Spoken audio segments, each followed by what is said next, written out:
तो पिछले क्लास में हम लोग चर्चा किए थे, उसी कड़ी को आगे बढ़ाते हैं। भारतीय संविधान भारतीय राज्य व्यवस्था का आधार है। आपको पहले से मालूम है कि किसी भी देश की राज्य व्यवस्था का आधार वहाँ का संविधान होता है, और संविधान नियम एवं कानून का दस्तावेज होता है।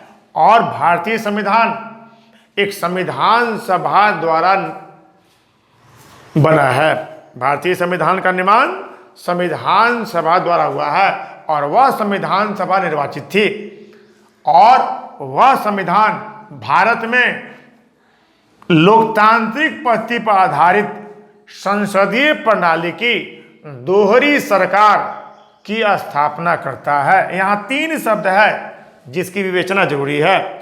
यहाँ 3 शब्द हैं जिसकी विवेचना यहाँ हम करना चाहेंगे।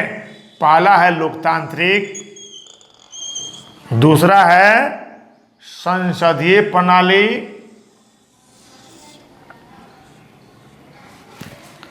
तीसरा है संघीय व्यवस्था, फेडरल सिस्टम।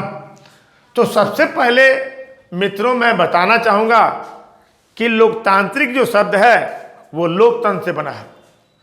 यहाँ पर लोकतांत्रिक जो शब्द है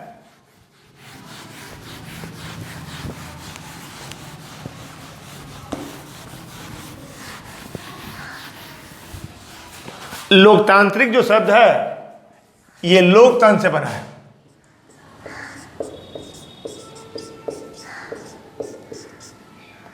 लोकतंत्र से बना है, और लोकतंत्र का अंग्रेजी रूपांतरण डेमोक्रेसी है।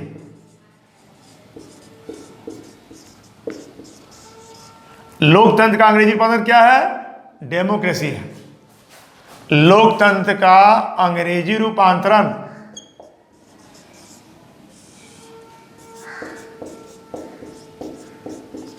डेमोक्रेसी है। और यह डेमोक्रेसी शब्द दो यूनानी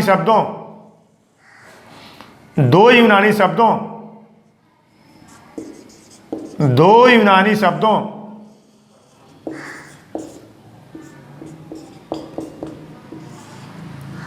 ग्रीक वर्ड्स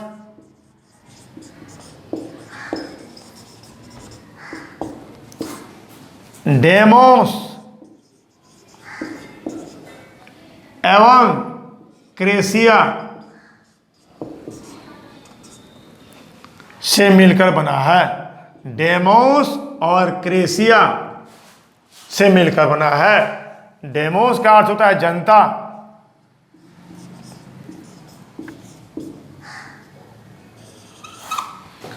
और क्रेसिया का अर्थ होता है शासन।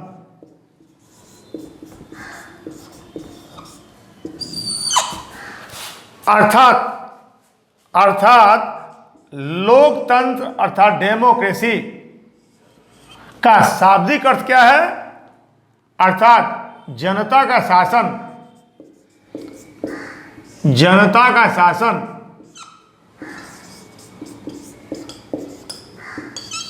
जनता का शासन लोकतंत्र है। जनता का शासन डेमोक्रेसी है।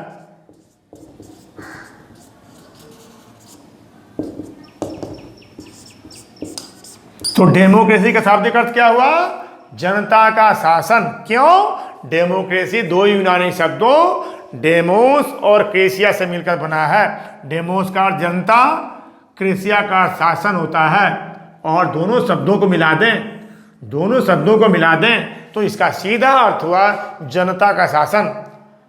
और इस डेमोक्रेसी शब्द को परिभाषित करते हुए पता है अमेरिका के भूतपूर्व राष्ट्रपति और प्रमुख राजनीतिक चिंतक अब्राहम लिंकन ने क्या कहा है? इस डेमोक्रेसी की परिभाषा, सुंदर परिभाषा अब्राहम लिंकन ने दिया है। क्या दिया है? अब्राहम लिंकन के अनुसार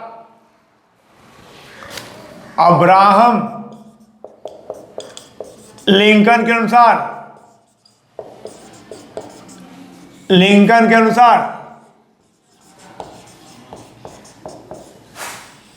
लोकतंत्र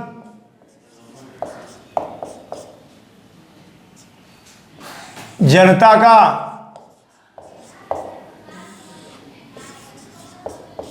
जनता के लिए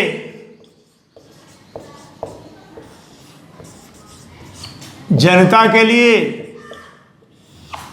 एवं जनता के द्वारा शासन है।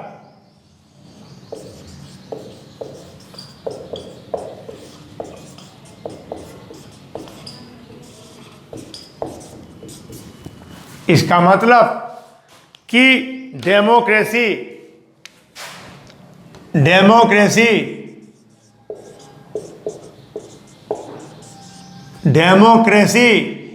Is of the people, for the people,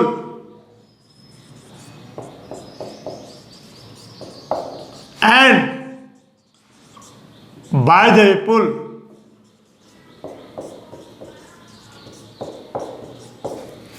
इसका मतलब इस लोकतांत्रिक व्यवस्था में जनता का हित ही सबसे बड़ा हित है। लोकतांत्रिक व्यवस्था में जनता का हित ही सबसे बड़ा हित है। और मैंने आपको बताया था कि लोकतंत्र में जनता स्वामी है और प्रतिनिधि सेवक है। तो सरकार जो भी काम करती है वो जनता के हित में करती है। लोकतंत्र में कोई भी ऐसा कार्य नहीं हो सकता है जो जनता के हितों के प्रतिकूल हो। इसका मतलब लोकतंत्र में जनता का हित सर्वोपरि है और जनता के हितों को ध्यान में रखकर ही सरकारें कार्य करती हैं। इस लोकतंत्र के दो रूप हैं। इस लोकतंत्र कितने रूप हैं? दो रूप हैं। इस लोकतंत्र के दो रूप हैं। आपके समक्ष मैं स्पष्ट करना चाहूंगा कि लोकतंत्र के प्रकार कितने होते हैं। तो लोकतंत्र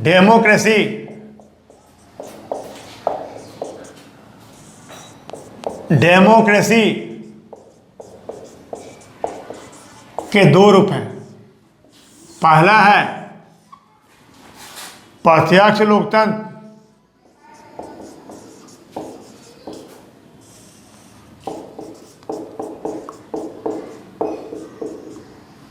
डायरेक्ट डेमोक्रेसी।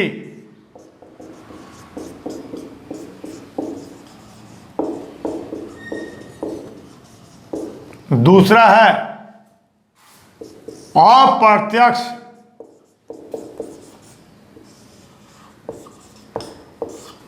लोकतंत्र, इनडायरेक्ट डेमोक्रेसी।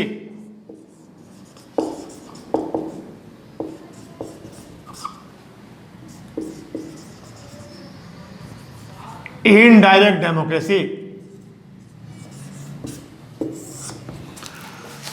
प्रत्यक्ष लोकतंत्र में सीधा जनता का शासन होता है। यानी लोकतंत्र का ऐसा रूप जिसमें जनता का सीधा शासन हो। जनता का सीधा शासन, इसका मतलब कि जनता सरकार चलाए, जनता कार्यपालिका, विधायिका और न्यायपालिका का कार्य करे। उस लोकतंत्र का नाम है प्रत्यक्ष लोकतंत्र। और ये संभव नहीं है। ये संभव क्यों नहीं है? राष्ट्र रूपी राज्यों के बढ़ते आकार के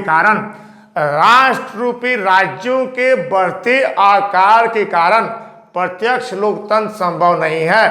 और ये संभव नहीं है कि जनता सीधे शासन करे। और दुनिया में इसका एकमात्र उदाहरण स्विट्जरलैंड में पाया जाता है। स्विट्जरलैंड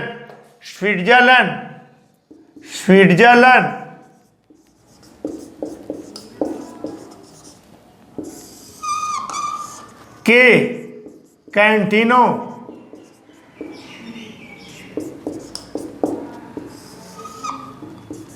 के नगर सभाओं में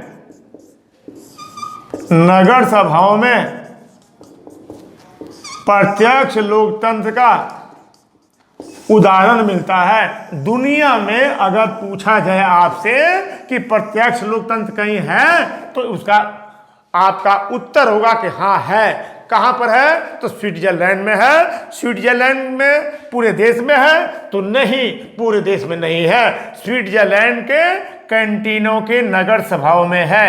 इसका मतलब कि कुछ सीमित क्षेत्रों में प्रत्यक्ष लोकतंत्र संभव है, जहां की जनसंख्या बहुत ही कम है। इसलिए प्रत्यक्ष लोकतंत्र दुनिया में एकमात्र देश में है, और पूरे देश में नहीं है, बल्कि देश के एक भूभाग में है। दूसरा रूप है अप्रत्यक्ष लोकतंत्र, जिसको परोक्ष लोकतंत्र भी कहा जाता है। और परोक्ष लोकतंत्र का मतलब होता है जनता द्वारा निर्वाचित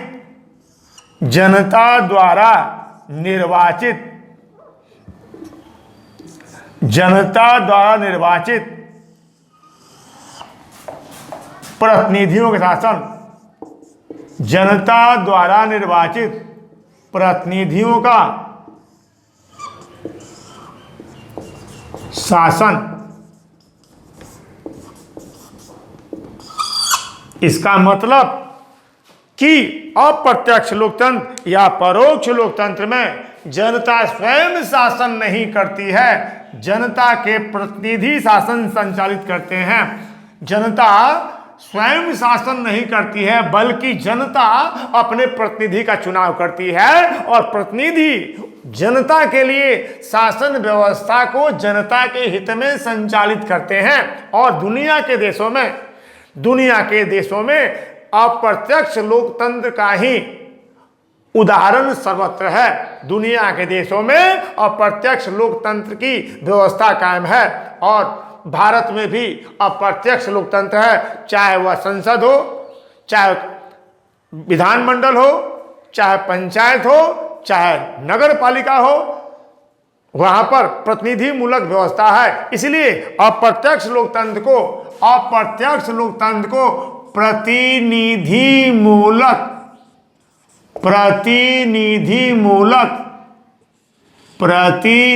मूलक लोकतंत्र भी कहा जाता है। अप्रत्यक्ष लोकतंत्र का दूसरा नाम क्या है? प्रतिनिधि मूलक लोकतंत्र। प्रतिनिधि मूलक लोकतंत्र। इसका मतलब कि वर्तमान विश्व में अप्रत्यक्ष लोकतंत्र की स्वीकार्यता है, और इसको स्वीकार किया गया है। और दुनिया के तमाम देशों में जनता को यह अधिकार है कि वे अपने प्रतिनिधि का चुनाव करें, और प्रतिनिधि जनता द्वारा दी गई सत्ता के माध्यम से, जनता द्वारा प्रत्याशित की गई सत्ता के माध्यम से जनता के हित में शासन व्यवस्था को संचालित करें। और भारत में भी यही व्यवस्था काम है। तो लोकतंत्र के कितने रूप हुए? 2।